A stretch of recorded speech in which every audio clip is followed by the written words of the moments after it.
Gangster है क्या? जो जनप्रतिनिधि है, सरकारें आती जाती रहती हैं। 60,000 लोगों ने वोट दिए इसको 45,000 वोट आज से 1 साल पहले दिए हैं। 3 महीने पहले 60,000 वोट और दिए हैं। आपने किस तरीके से उठा के अंदर डाल दिया? एक सामान्य लपड़ थप्पड़ का मामला था, 323 का बनता है। 307 जैसी धारा लगा दी, आगजनी उसके अंदर लगा दी, गाड़ियां इनकी तोड़ दी, घर इनके तोड़ दिए, बच्चों के साथ महिलाओं के साथ क्या कर रहे हो? साफ साफ दिख रही है। घबराहट है तो गेट बंद कर दिए, बुला के बंद नहीं जाने दे रहे। डीजी साहब मना कर रहे हैं, सॉरी आपके सामने कर रहे हैं। डीजी साहब सॉरी, आज कह के जा रहा हूँ, याद रखना मेरी बात, डेट तारीख याद कर लेना। ये आज 11 फरवरी है और 12 साढ़े 12 जो टाइम नोट कर लेना, इसका फ्यूचर ब्राइट है। ये जो लोग आज नहीं मिलने, ये सलूट मारेंगे। हमारे साथ मौजूद हैं पूर्व मंत्री राजेंद्र सिंह गुड़ा, जो कि आज जेल के अंदर, डिस्ट्रिक्ट जेल के अंदर नरेश मीणा से मिलने के लिए आए थे। आखिर किस मंतव्य को लेकर आए, क्या उनकी बातचीत हुई, किस तरह के हालात रहे हैं, हमसे बात करते हैं कि आज आप यहाँ आए जेल के अंदर, क्या बुरा है? नरेश जी के पिताजी मेरे से मिले थे और एक अपने निर्दोष बेटे को न्याय दिलाने के लिए उन्होंने कहा था आप पूछो तो सही क्या स्थिति है। जो वो मेरे पास गए, उनके और साथी लोग मेरे पास गए, तो फिर मैंने नरेश से मिलने का फैसला किया। मैंने डिप्टी साहब से, जेलर साहब से बात की थी कि मैं मिलने के लिए आ रहा हूँ, आ जाइए, सबको दिक्कत नहीं है। और अब मैं यहाँ आ गया तो मुझे मना कर रहे हैं, डीजी साहब भी मना कर रहे हैं, ये भी मना कर रहे हैं कि साहब आप नहीं मिल सकते। तो मैं ये कहना चाह रहा हूँ, ये क्या आतंकवादी है क्या? गैंगस्टर है क्या? जो जनप्रतिनिधि है, सरकारें आती जाती रहती हैं।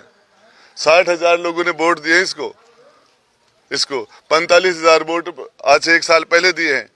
3 महीने पहले 60,000 वोट और दिए हैं। आपने किस तरीके से उठा के अंदर डाल दिया? एक सामान्य लपड़ थप्पड़ का मामला था, 323 का बनता है।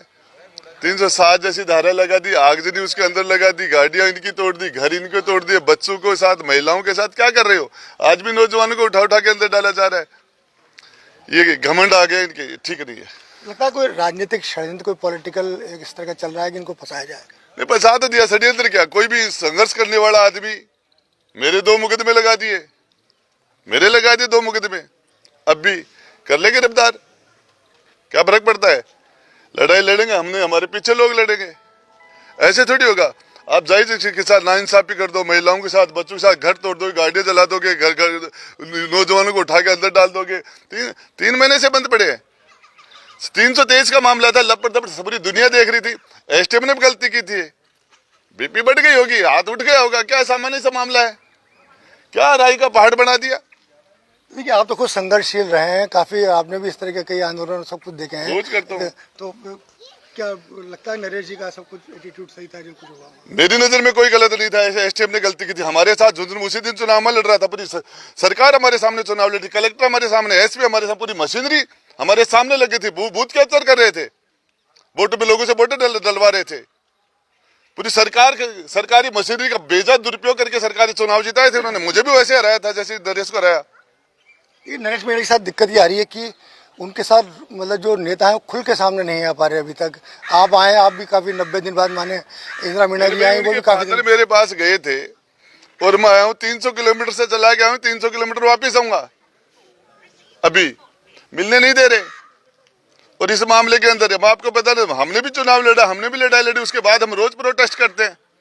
मेरे एक नाबालिग बच्ची का रेप हुआ, रेपिस्ट को पकड़ के छोड़ दिया गया, हमने उसके लिए प्रोटेस्ट किया। अभी 5 हफ्ते पहले हमारे मंडावा के अंदर छोटे छोटे स्कूल में पढ़ने वाले बच्चों के खिलाफ 307 के मुकदमे लगा दिए। एक बच्चे की घुटा के अंदर रीढ़ की हड्डी तोड़ दी।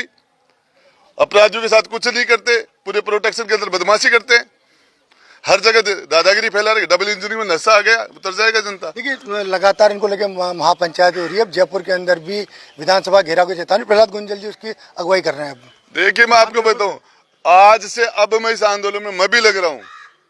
मिल के जाता था, कोई दिक्कत नहीं थी, मिल जाता। अब प्रॉब्लम है, जेल में डाल दिया, ठीक है, मिलना हमारा अधिकार है। ये है वो है, बुला लिया उन्होंने, मुझे बुलाने के बाद मना कर दिया। क्यों आता मैं 300 किलोमीटर? ये प्रेस कॉन्फ्रेंस करनी तो मैं जयपुर कर लेता। ये आपके लिए थोड़ी, मतलब मिलने के लिए आया था।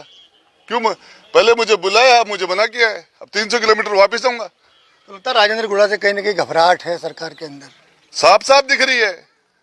घबराहट है तो गेट बंद कर दिए, बुला के बंद नहीं जाने दे रहे। डीजी साहब मना कर रहे हैं, सॉरी आपके सामने कर रहे हैं डीजी साहब, सॉरी। देखिए किरोड़ीलाल जेल कर रहे हैं मना। किरोड़ीलाल जी मीणा का मामला बड़ा हॉट चल रहा है इस समय, सरकार के अंदर वो मंत्री है नहीं, और अब तो भाजपा ने तो जवाब मांग लिया। देखिए एहसान मानना चाहिए इन लोगों को किरोड़ीलाल जी मीणा का। इस किरोड़ीलाल मीणा ने 5 साल तक घर नहीं से रोड पर सोया, थानों के सामने, रोडों के ऊपर, कलेक्ट्रेट के सामने, पुलिस मुख्यालय के सामने, विधानसभा के सामने, नौजवानों का पेपर लीक का बड़ी लड़ाई लड़ी 5 साल। मैं तो कहता हूँ तरस आता है इन लोगों को, जिस आदमी ने आज एकमात्र ये सरकार किरोड़ीलाल मीणा जी की वजह से सरकार है, नहीं होती, एहसान नहीं है इन लोगों के। देखिए एक वो खास तौर पर लाल डायरी का जिक्र अब लगता है कहीं थम सा गया है अशोक गहलोत जी के। विधानसभा में चल रही है लाल डायरी, नहीं चल रही क्या? चल रही है। प्रधानमंत्री जी ने बोला था लाल डायरी, और गृह मंत्री जी ने बोला इनकी सरकार बन गई, कार्रवाई करनी चाहिए। मेरे से मांगे कि लाल डायरी आप दो तो मैं दूंगा, इनको कार्रवाई करनी चाहिए, नहीं करना चाह रहे। ये चोर चोर मोसेरे, कांग्रेस बीजेपी और कांग्रेस आई चोर चोर मोसेरे भाई। नरेश मीणा का भविष्य क्या देख रहे हैं आगे आप? ब्राइट है, राजस्थान को लीड करेगा। आज कह के जा रहा हूँ, याद रखना मेरी बात, डेट तारीख याद कर लेना। ये आज 11 फरवरी है और 12 साढ़े 12 जो टाइम नोट कर लेना, इसका फ्यूचर ब्राइट है। ये जो लोग आज नहीं मिलने, ये सलूट मारेंगे।